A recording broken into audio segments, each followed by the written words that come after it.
Макаренко айылынын тургундары үчүн бүгүн өзгөчө майрам. Анткени бул айыл бала бакчага муктаж болчу. Буга чейин бир гана бала бакча болсо, бул экинчи бала бакча болуп ачылып, бүгүн 50 баланы кабыл алды. Имарат кадимки үй катары эле курулган. Айылда бакча жетишпегендиктен улам балдар бакчага барбай жүргөн. Мындан улам 8 бөлмөлүү үйдү айылдын балдары үчүн бакча кылып берүүнү ойлонгон Мукарам айым өзү балдары менен 2 бөлмөлүү үйгө көчүп чыгып, 2 кабаттуу имаратты балдар бакчасына айландырган. Бакча Жанибек ата деп аталды. Мен айыл өкмөтүнө сунуштасам, алар дагы тоскоол болгон жок. Кайра мени колдоп райондук билим берүү бөлүмүнө жиберди эле. Алар деле мага уруксат беришти. Ошентип элдин муктаждыгын чечүү максатында эле ачылып калды. Сиздин үйүңүз чоң, ошол үйдө бала бакчага берсеңиз болот деп айылдагы көп келиндер, тең туштар сунуштаган, ошондуктан бала бакча ачылып калды. Өкмөттөн уруксат алып Бүгүн бакчанын расмий ачылышы болду. Салтанатка Төрткөл айыл өкмөтүнүн башчысы, райондук билим берүү башкармалыгы, жергиликтүү тургундар жана бөбөктөр катышты. Келген коноктор бакчада тарбияланган балдар келечекте Кыргызстандын түндүгүн көтөрүп, мамлекет жана эл үчүн кызмат кылаарына ишеним көрсөтүштү. Бакчага аты коюлган Жанибек абада балдарга кең келечек каалады.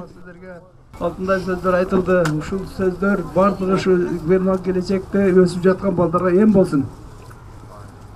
Мукарам үйдү бүтүрдүм. Үйдү бүтүрдүм ата. Өзүбүз ушу времяге отурат экенбиз. Үйдү ушу бакчага берсем деп атат. Мен айттым, 1000 рахмат дедим. 1000 рахмат. Ушу балдар, ушу жерден тарбия алган балдар, ушу келечеги кең болсун, акыл эстүү болсун.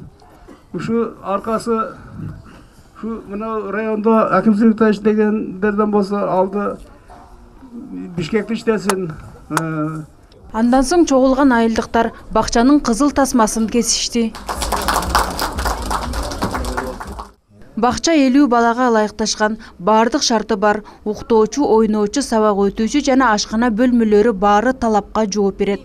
Бакчанын ачылыш аземине балдарын жетелеп келген ата-энелердин кубанычында чек жок. Алар өз турак үйүн берип, балдар үчүн шарт түзгөн Мукарам айымга ыраазы. Бала бакча керек болчу.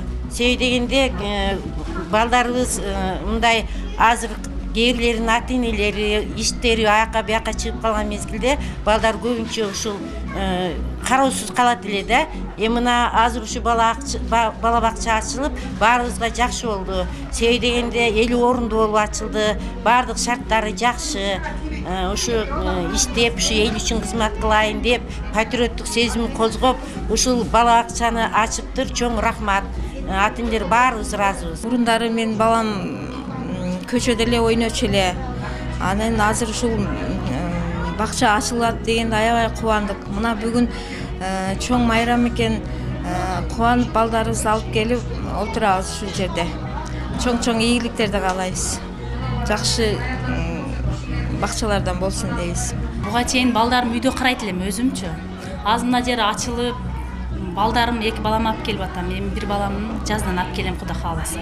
Бул ачылганына сүйүнүп атам, себеби өзүм дагы ушул жерге ишке орношуп, баарыбыз кубанып атабыз. Бакча мамлекеттин карамагына карайт, 3 жаштан кабыл алынат, айына 700 сомдон тамак ашына төлөнөт, калган чыгымдар айыл өкмөтү тарабынан каржыланат. Эл азыркы күндө Босон айылында бала бакчага муктаж, калган айылдарыбыздын баарында бала бакча бар. Бул жерде айтып атпайм, бул жерде бир бала бакча бар болчу мурун. Экинчи бала бакчанын ачылышы жакшы, анткени адамдар алыс жакка баргандан орун тегеректегилеринде уже муктаж болчу, ушул жерде ачылды. Ал эми айыл өкмөт тарабынан калган питаниясын айыл өкмөт тарабынан берилет. Айыл өкмөт тарабынан электр энергиясын, көмүрүн, ар кандай чыгымдарын айыл өкмөт тарабынан акча бөлүнүп берилет. Бакчага учурда 12 кызматкер кабыл алынган. Алар 1 январдан тарта расмий жумушка киришет. Баары комиссиядан өткөн жогорку билимдүү тарбиячылар. Майрамдык салтанат балатыны тегеренген бөөктөрдүн ыры бии менен уланды. Фероза Ашымбаева, Айбек Үсөнұлы, жаңылыктар.